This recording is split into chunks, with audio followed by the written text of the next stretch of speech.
Buenas, el día de hoy mi grupo conformado por Santiago Cuervo Usme, Juan Camilo Acosta y mi persona Laura Valentina Salazar le venimos a presentar nuestro trabajo investigativo.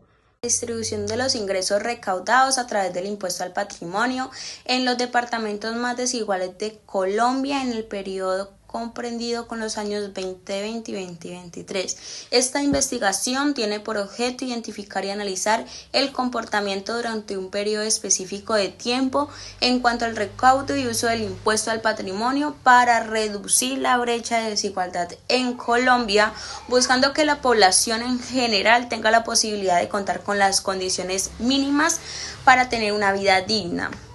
A principios del siglo XX, el impuesto al patrimonio surge como necesidad del Estado para financiar el gasto público mediante una mayor recaudación de tributos sobre las personas y en búsqueda de maneras más equitativas de distribuir la riqueza en poder de un grupo reducido de la población. Esto intentando reducir las brechas sociales y económicas. Su implementación no ha sido de manera permanente, sino que se trata de un impuesto que históricamente ha sido activado por el gobierno que lo considere necesario para cumplir con los objetivos del Estado en el momento de su aplicación. Respecto a la metodología que se tuvo en cuenta en esta investigación, se llevó a cabo con base a una literatura relacionada con los temas fundamentales que son el impuesto al patrimonio y la desigualdad en Colombia. Debido a la poca información con la que se encuentra relacionada respecto al tema de impuesto al patrimonio en Colombia, que es un tema que es de mucha importancia pero es muy poco tratado, se tuvo en cuenta investigaciones realizadas en países con políticas fiscales similares a la de Colombia o que proporcionara información útil que diera luces para resolver el objetivo de esta investigación, que como se dijo anteriormente es la redistribución del impuesto al patrimonio en los departamentos más desiguales del país. El marco conceptual que abordamos está basado en unas teorías fundamentales, las cuales nos permitieron comprender y analizar mejor el tema abordado, sirviendo como guía para el desarrollo de este trabajo y las interpretaciones. Para eso se tuvo en cuenta la teoría de la curva de Kuznets, elaborada por Simon Kuznets, la cual plantea que un país en etapa de desarrollo tiende a incrementar las desigualdades económicas y sociales hasta que la economía del país haya madurado lo suficiente y por medio de políticas redistributivas se reduzcan las desigualdades. También se menciona la teoría del conflicto social, que es elaborada por Karl Marx. Propone que la desigualdad económica se debe a la estructura social en la cual la acumulación de capital se centra en pocas manos y a expensas del proletariado, perpetuando la desigualdad. Adicionalmente, también se realiza una búsqueda y recopilación de información pública, principalmente de la DIAN y el Ministerio de Hacienda, que proporcionará datos estadísticos esenciales para poder tener una visión integradora de los temas tratados y posteriormente realizar el análisis de la información encontrada y realizar unas respectivas conclusiones. A medida que se van desarrollando los resultados obtenidos de la investigación, dos conceptos serán claves para poder entender el tema tratado de la mejor manera. Esos son el índice de Gini y el índice de Gini por tierra. El índice de Gini hace referencia a la desigualdad, riqueza y distribución de los ingresos que tiene un país o territorio determinado. Los valores oscilan entre 0 a 1, donde 0 es un estado en que todas las personas con la misma riqueza e ingresos y 1 es desigualdad total. El índice de Gini por tierra mide la desigualdad en la distribución de la tierra, de una manera similar al Gini tradicional. Su objetivo es mostrar la desproporción en la posesión de tierras, donde 1 hace referencia a la completa desigualdad en la concentración de la tierra y 0 equidad entre todos los habitantes. Esta medida suele usarse para presentar la necesidad de una reforma agraria en países donde la redistribución de la tierra es inequitativa. Adicionalmente, el índice de Gini es fundamental para calcular la curvatura de Kuznets, que será tratada posteriormente. Históricamente, el impuesto al patrimonio llega a Colombia con la Ley 78 de 1935 en el gobierno de Alfonso López Pumarejo, en el cual se establece un impuesto anual sobre el patrimonio poseído en el año anterior, sea persona natural, jurídica, nacional o extranjera, con la promesa de ser transitorio y con el uso de tarifas progresivas. Condiciones que parecen quedar en el olvido, pues Colombia es un país que suele adoptar impuestos transitorios en permanentes. Colombia tiene en su historia tributaria antecedentes de volver permanentes tributos que se concibieron como transitorios, según Cruz en el año 2009. Además, la tarifa transitoria que hubo en un momento es plena actualmente, sin tener distinciones en la capacidad del pago que tengan los contribuyentes. Adicionalmente, el impuesto al patrimonio al momento de su creación se posicionó como indivisible al impuesto sobre la renta y el adicional sobre utilidades. La implementación del impuesto al patrimonio se relaciona a diferentes motivos propios de la época y reformas políticas de la nueva marcha, modificaciones políticas propias del gobierno de Alfonso Pumarejo, entre las cuales se destaca la necesidad de castigar aquellos patrimonios improductivos y mitigar las desigualdades económicas sociales. Entre estas nuevas políticas introducidas se pretendía cambiar la estructura agraria del país, principalmente latifundista, en la cual la tierra estaba concentrada en unas pocas personas, que conllevaba al estancamiento de terreno productivo y que no permitía el desarrollo económico. Además, por las condiciones económicas del país, la sociedad exigía un cambio drástico, Gran Depresión. Si bien el impuesto al patrimonio fue desvinculado temporalmente en 1983-1992, reaparece como un impuesto para sufragar los gastos de defensa pública. Se posiciona como un impuesto deducible con ciertas condicionantes, que al no ser bien recibidos por la población, se realizaron ajustes en periodos posteriores, con el objetivo de posicionarlo como un impuesto más equitativo y justo, que incluía factores clave como la inflación o el incremento del IPC. Posteriormente, la ley de 1111 de 2006 estableció el cobro del impuesto temporal para los periodos 2007 hasta el 2010. Recientemente, la ley de 1943 de 2018 creó el impuesto al patrimonio para los periodos graduales de 2019 a 2021, que fue declarada inexequiblemente. En el 2020, el impuesto al patrimonio se ve dentro del año 2020 y 2021 y es necesario para la colocación. Según las palabras de Cruz, el trabajo resulta verdaderamente preocupante en la actualidad ante la inminencia del fin de la vigencia del impuesto sobre el patrimonio actual.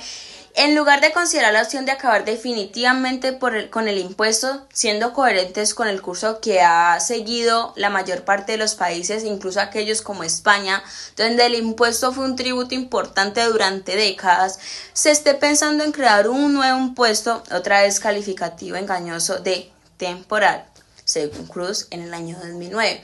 Curiosamente, desde el año 2009, en que Cruz expresó su opinión sobre el impuesto al patrimonio, se ha ejecutado en 10 periodos fiscales dicho impuesto.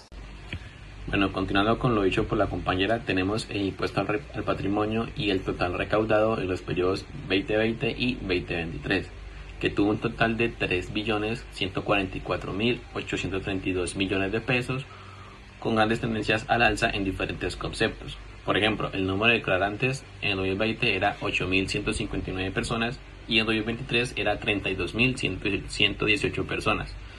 Esto fue un aumento de casi 4 veces. Además, otros rubros como por ejemplo el patrimonio bruto o el patrimonio líquido tuvieron un aumento de 77,47% y 121,62% respectivamente.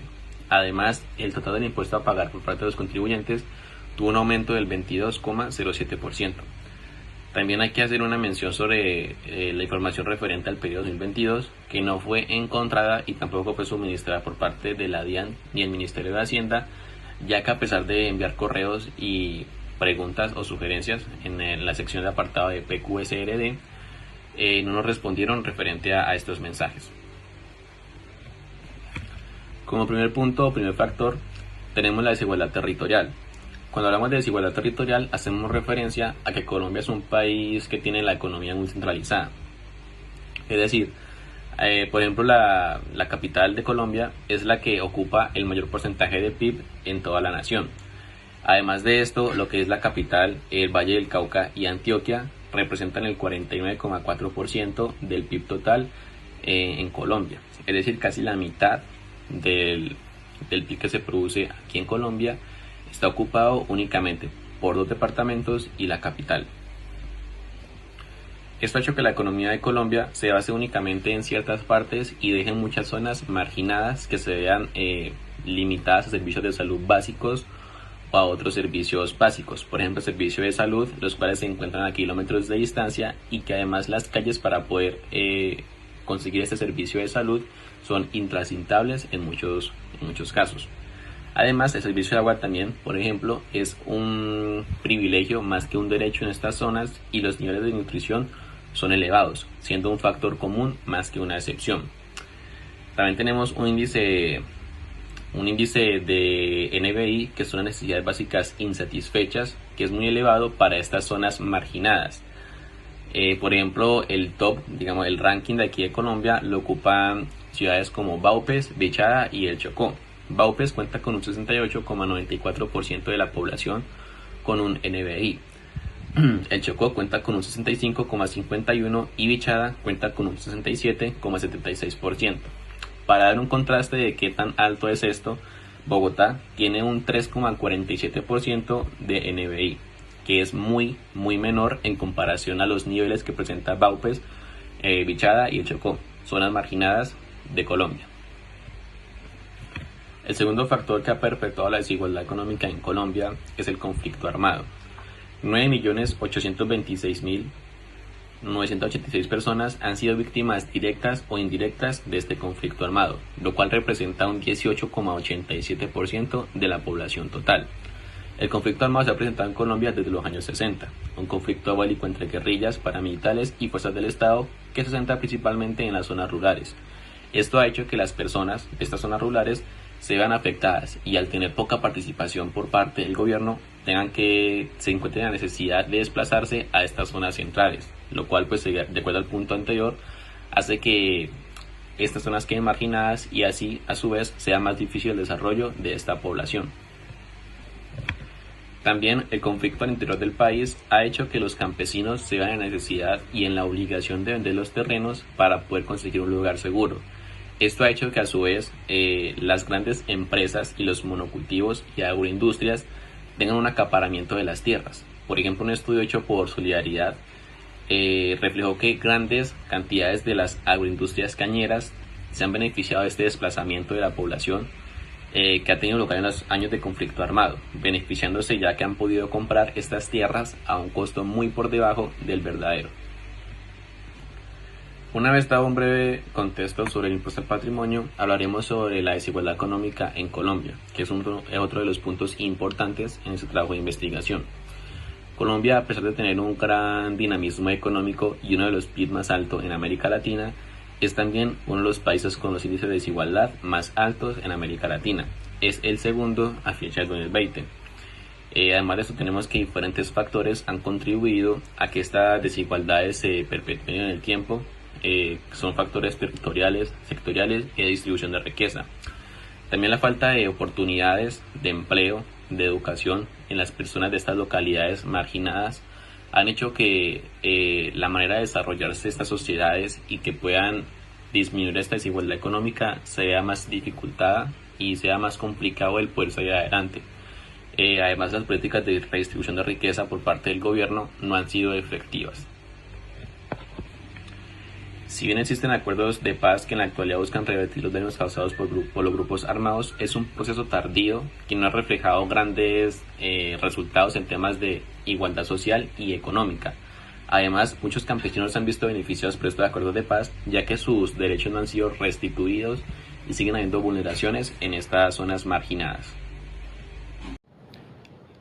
Bueno, en cuanto al tema de la concentración de la tierra, debemos decir que esta ha sido una de las variables que siempre ha afectado a Colombia en lo que es el tema de la desigualdad y la pobreza. Pues como sabemos, históricamente Colombia no ha hecho o no ha tenido una distribución equitativa de sus tierras, por lo cual a través del gobierno pues digamos que se ha tratado de implementar reformas agrarias con el fin de solucionar este tema.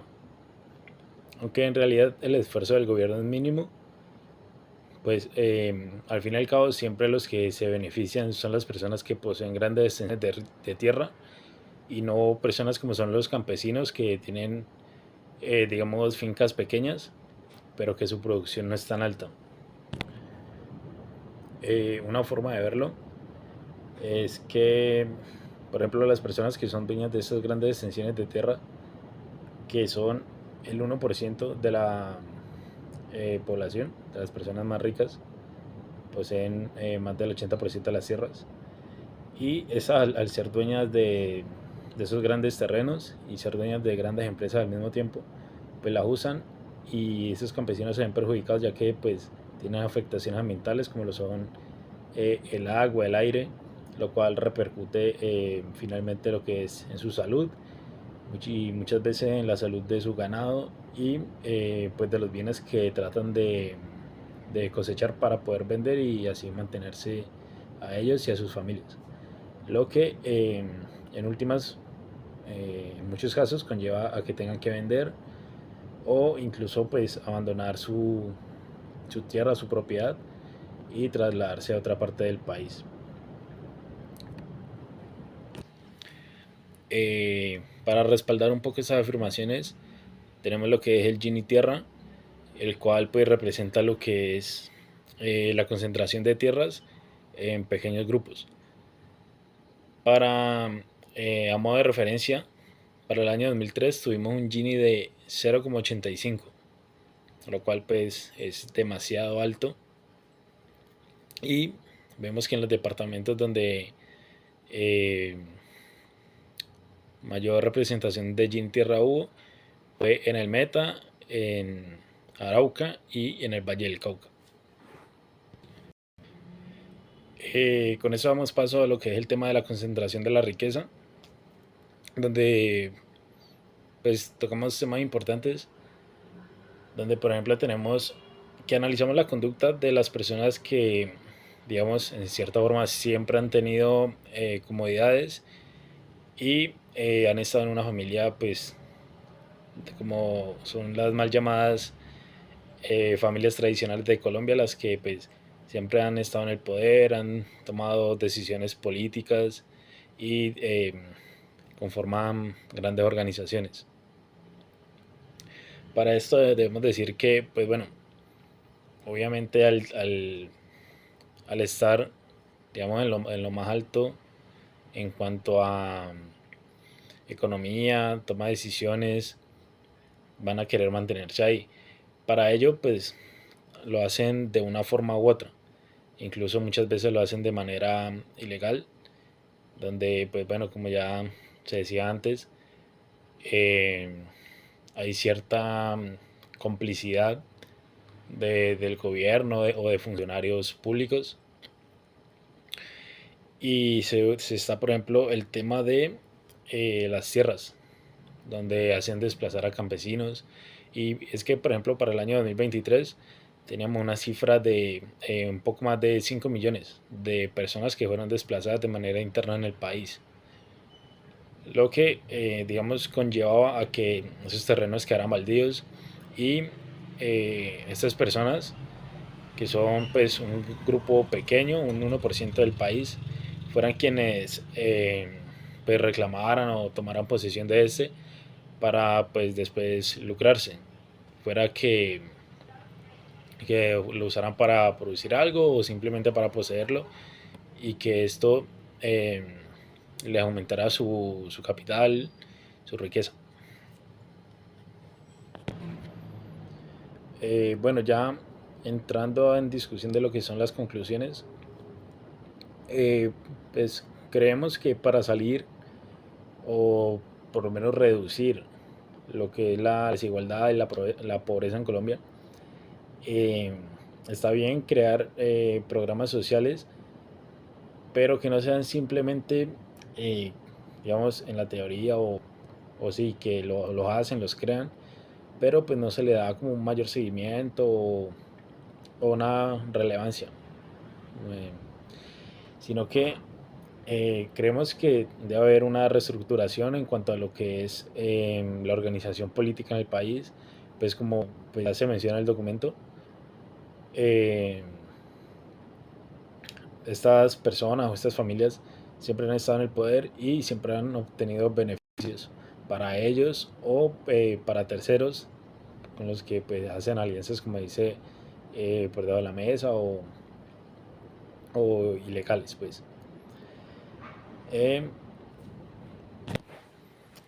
Pues para ello creemos que debe haber reformas y nuevas políticas que permitan establecer la transparencia en cuanto no solo al recaudo, porque pues sí puede haber transparencia en el recaudo, pero lo que pues a final de cuentas importa también es el uso que se le da a ese recaudo del impuesto que sea, en este caso al impuesto del patrimonio.